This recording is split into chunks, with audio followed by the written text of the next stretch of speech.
Baik, Anda kembali di Kabar Petang, saya mau langsung ke Pak Arianto. Pak Arianto, kalau tadi dikatakan ini arahnya mungkin tes psikologi ini lebih kayak untuk menguatkan petugas soal status tersangka dari Peggy Setiawan. Artinya akan ada opsi juga kemudian Peggy Setiawan ini kalau memang ternyata tidak terbukti berdasarkan tes psikologi, ini bisa dibebaskan atau dicabut begitu status tersangkanya? Seperti Pak Hendra Giri sampaikan tadi ya, hasil tes psikologi itu bukan merupakan suatu bukti orang itu terlibat apa tidak gitu loh. Hasil tes psikologi ini hanya merupakan petunjuk untuk dikaitkan nanti kepada misalnya si hakim ingin mengetahui bagaimana karakteristik daripada pelaku ini. Nah, polisi sekarang sudah menyediakan kayak gini orangnya pemalu atau pemarah atau apa dan sebagainya. Misalnya begitu. Jadi hasil psikologi ini tidak membuktikan merupakan alat bukti bahwa dia berbuat apa tidak, tapi hanya menerangkan keadaan daripada si pelaku yang diduga itu kondisinya seperti ini, sehingga nanti kalau dikait-kaitkan dengan tindakan yang lain itu si hakim bisa, Pak Hakim itu bisa mempertimbangkan, oh iya kayak gini latar belakangnya lebih jelas gitu. Misalnya ya contohnya lagi kemudian keterangannya berubah lagi gitulah.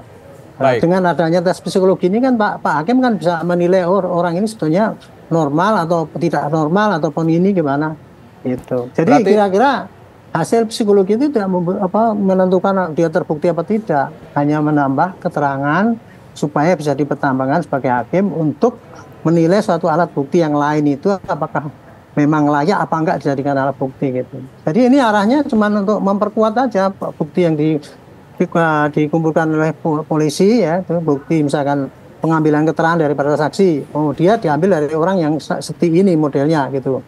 Nah gitu, kan beda dengan orang yang modelnya lain, kemudian keterangannya ternyata nanti mencabut lagi gitu kan, bisa kayak gitu. Jadinya saya kira ini untuk melengkapi supaya betul-betul kita tidak dianggap gegabah gitu, asal cuma percaya gini kemudian kita langsung jebret gitu menentukan orang, sehingga orang nggak bersalah nanti jadi bersalah gitu hanya gara-gara tindakan polisi memaksakan orang ini untuk jadi tersangka. Itu yang dihindari oleh polisi untuk berikutnya. Ya. Baik, Pak Arianto, kita ke pengacara dari Peggy, Pak Tony RM. Pak Tony, ini sudah psikologi sedang dilakukan. Ini sebenarnya bukti-bukti apa lagi, Pak, yang dikumpulkan ini untuk bisa membuktikan bahwa Peggy Setiawan ini tidak bersalah?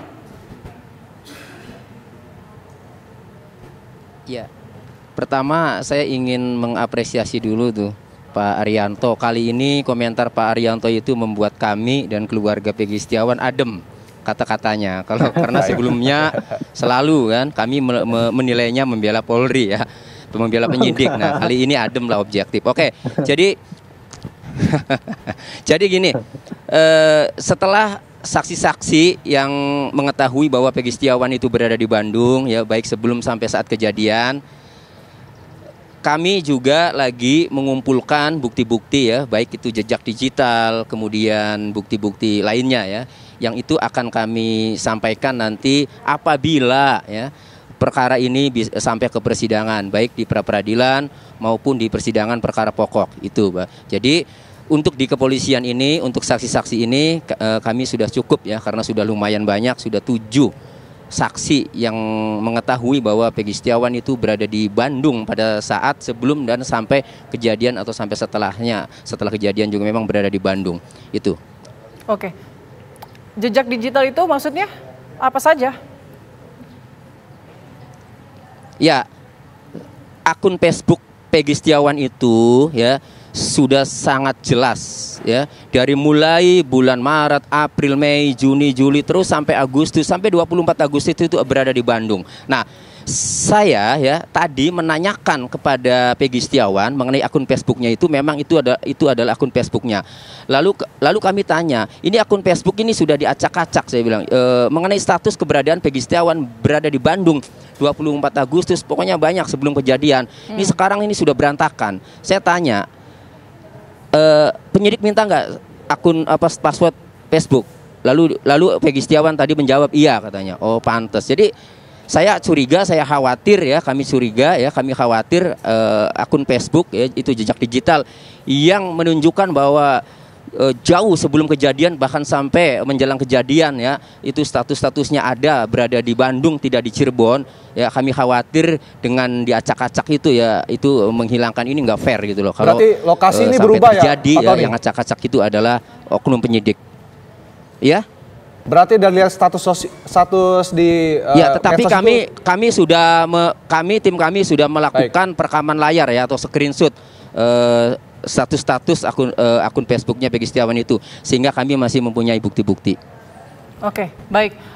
Mas Reza, ini kalau kita lihat kan sebetulnya yang sekarang ya, pengungkapan kasus ini kan kita tidak melihat atau mengetahui informasi soal novum baru terkait alat bukti pembunuhannya. Kalau kita lihat ini hanya berdasarkan kumpulan dari pengakuan-pengakuan saksi maupun terpidana lain. Bagaimana Anda melihat ini? Saya sejak awal mengatakan bahwa titik kritisi saya terhadap kerja pengungkapan kasus ini adalah kesan yang sangat kuat pengungkapan dilakukan dengan terlalu mengandalkan pada mencari keterangan pelaku, keterangan saksi, dan sejenisnya. Padahal metode semacam itu yang berangkat dari membongkar ingatan manusia sangat-sangat rapuh. Ingatan manusia mudah untuk terpecah-pecah dan juga mudah untuk berbelok kanan, berbelok kiri. Karena itu, ketimbang memforsir waktu dan stamina untuk mencari keterangan, lebih baik menggunakan pendekatan-pendekatan saintifik. Uji DNA, uji sperma, mengecek traumanya seperti apa, dan sejenisnya. Ini yang saya istilahkan sebagai betapa pentingnya Polda Jabar, Polresta Cirebon Kota, dan juga Polsek Talun untuk melakukan eksaminasi mulai ke titik hulu. Bukankah Polri sendiri yang selama ini selalu meyakinkan publik setiap kerja penegakan hukum mereka selalu berbasis saintifik? Nah, silakan saja direview ulang, lakukan eksaminasi kembali seberapa jauh ternyata uji saintifik itu sudah diselenggarakan atau belum diselenggarakan secara optimal pada tahun 2016 tersebut. Baik, bahkan ada juga Mas Reza, ini ada terdakwa terpidana juga yang akan melakukan novum, dan juga ada saksi yang mencabut BAP. Ini Anda melihatnya seperti apa? Ya, semakin jelas kan betapa ketika terjadi pencabutan BAP itu menunjukkan betapa keterangan yang diberikan terperiksa sangat mudah untuk berubah, sangat mudah untuk berubah. Beda cerita kalau kita bicara tentang uji saintifik yang saya sebutkan beberapa contohnya tadi, yang sangat sulit untuk diubah, bahkan mustahil lah untuk diubah. Karena itu saya pribadi meyakini bahwa kemungkinan terjadinya kekeliruan dalam identifikasi peristiwa itu maupun perilaku, baik itu perilaku maupun siapa melakukan apa, itu sangat mungkin meleset ketika sekali lagi proses pengungkapan kasusnya terlalu mengandalkan pada mencari keterangan-keterangan dari para terperiksa. Dalam kondisi frustrasi, kesulitan mencari alat bukti, sementara ada desakan dari publik, kemudian adanya deadline dari pimpinan, itu bisa membuat penyidik mengalami frustrasi. Kalau penyidik sudah mengalami frustrasi, boleh jadi proses pemeriksaan terhadap terperiksa akan berlangsung tidak secara objektif, tidak sesuai dengan peraturan, tidak sesuai dengan hak asasi manusia, melanggar praduga tak bersalah dan sejenisnya, dan juga tidak objektif dalam pengertian tidak dilakukan sesuai dengan koridor-koridor keilmuan atau saintifik itu tadi. Oke, baik. Pak Arianto, ini juga informasinya dari Liga Akbar, ini salah satu saksi kemudian mencabut BAP-nya yang 8 tahun silam. Kemudian juga kuasa hukum dari terpidana Rivaldi ini akan mengajukan PK terkait pencabutan BAP tersebut. Nah, kalau misalnya begitu Pak jalannya, kemudian ini keabsahan dari putusan pengadilan ini seperti apa? Karena kan terpidana Rivaldi ini sudah menjalani hukumnya 8 tahun, kemudian BAP-nya kemudian dicabut oleh salah satu saksi. Ya, itulah saya katakan berulang-ulang ya dari awal ya. Kalau kita mau mengkoreksi putusan yang salah ini, taruhlah putusan kemarin itu dianggap salah karena polisinya gegabah, gitu kan. Membuktikannya cuma keterangan pakai keterangan saksi. Dan ternyata sekarang keterangan saksinya dicabut, kan berarti kan seakan-akan tidak ada keterangan saksi. Padahal kemarin kasus yang pertama itu dulu, itu dihukum, divonis dengan keterangan para saksi maupun terdakwa di depan sidang peradilan. Kenyataannya kayak gitu, akhirnya kan diputus, sudah putus seperti yang sekarang terjadi ini. Dan kemudian sekarang yang bersangkutan mencabut bahwa itu keterangannya. Sebetulnya itu tidak ada artinya di dalam untuk membatalkan keputusan itu. Tetapi kalau itu dianggap sebagai suatu fakta ya, dulu diperiksa dikebukin dan sebagainya. Sepanjang itu punya bukti yang otentik, itu sebagai novum yang dulu tidak pernah diungkapkan di dalam satu persidangan yang dulu itu bisa bekal untuk membatalkan putusan yang sudah inkrah itu melalui PK itu. Hanya itu saluran hukum yang bisa merubah ini kekeliruan yang dalam tanda petik yang dilakukan oleh polisi karena hanya berdasarkan kesaksian itu. Tetapi saya mengatakan ya, polisi itu ukuran keberhasilan tugasnya itu diukur dari vonis hakim. Apabila berkasnya itu sudah sempurna dan oleh jaksa dinyatakan tidak ada cacat prosedur, tidak ada kekurangan bukti, itu oleh jaksa diterima dan kemudian diserahkan ke hakim untuk dituntut, dan ternyata itu sudah dituntut dan itu dihukum sesuai dengan penuntutannya itu. Tugas polisi itu sudah benar walaupun tidak lengkap. Karena apa? Kemudian rapuh kan sekarang ditolak dengan penyanggalan kayak gini. Nah, kuncinya hanya pada PK aja pada mereka. Makanya saya sarankan ya tadi ya, kalau ada bukti digital mengenai Facebook dan sebagainya itu, ya itu dikumpulkan, itu yang jadikan lampu baru. Jangan mengandalkan pada barang bukti yang sudah di tempat orang lain yang kemudian tidak bisa dipakai, itu nanti lemah akhirnya gitu. Jadi saran saya yaitu bisa saja yang dulu itu dirubah putusannya dengan menghadirkan bukti-bukti yang baru yang dulu tidak pernah dibuat di persidangan. Itu pasti akan berhasil dalam PK-nya itu. Nanti bisa dianulir tuh orang yang sudah dihukum itu ternyata tidak benar gitu. Bisa saja terjadi seperti itu. Gitu. Kalau ini sekarang ini kita kan sedang mengarah pada Peggy ya tuh. Peggy ini sekarang masih dalam tahap penyidikan. Inilah kesempatan sebanyak-banyaknya para pengacara itu mengumpulkan barang bukti untuk menyangkal bahwa Peggy itu tidak benar tersangka ini. Ajukan benar-benar dan itu supaya bisa masuk di dalam berkas polisi. Ini yang saya ingatkan ya.